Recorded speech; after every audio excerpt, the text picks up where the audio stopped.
Government shutdown video couldn't come out. Not gonna have time for some of the other videos I wanted to make. So we're just gonna do a weather recap for October 2025. Now I was in New York City for most of the month, but nonetheless, this October was warmer than average. Of course, TypePad took their website down, so we don't have a lot of data. It started off being, considerably like a lot warmer than average, and then it did sort of get a little bit colder than average by the end of the month. The highest temperature was 84 degrees on October 5th, and on October 7th, we saw a warmest low temperature of 66 degrees. Our coldest temperature was 43 degrees on October 27th and 28th. Our coldest high was 54 degrees on October 28th. 43 degrees is actually pretty warm for the coldest temperature in October, but in recent times we have seen the low temperature sort of hover around that range. In 2024, the coldest it got in October was also 43 degrees. In 2023, the coldest it got in October in New York City was 45 degrees. In 2022, the coldest that it got in October in New York City was 42 degrees. 2021 wound up setting the record for the warmest, coldest temperature of the month at only 47 degrees. So it's been consistent like that for a while now.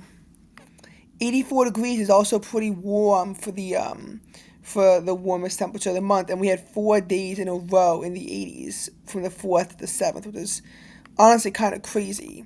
You look at 2013 was the first time we had the 80s in October in 4 years. Even then, it only hits 83 degrees, and it only happens on 3 days.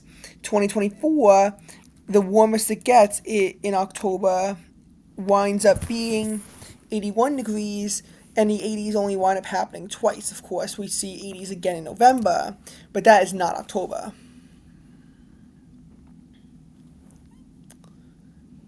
So there's plenty of warmth to go around. Of course, they couldn't set a record, at least not in New York, but the precipitation on the 30th could at 1.83 inches.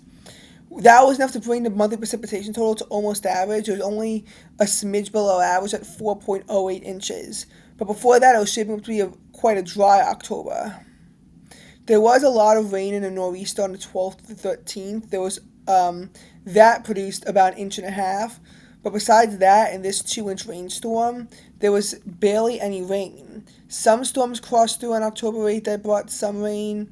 October 22nd, we also saw some additional precipitation, but there wasn't a whole lot.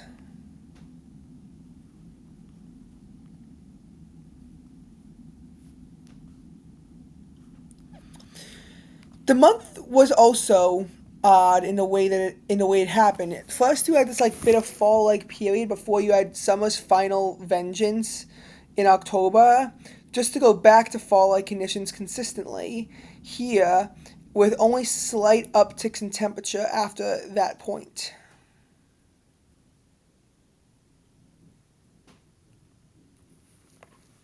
That was also a little odd.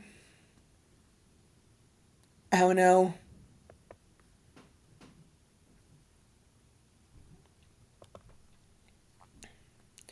Looking at year-to-date precipitation in Central Park, we are considerably below average.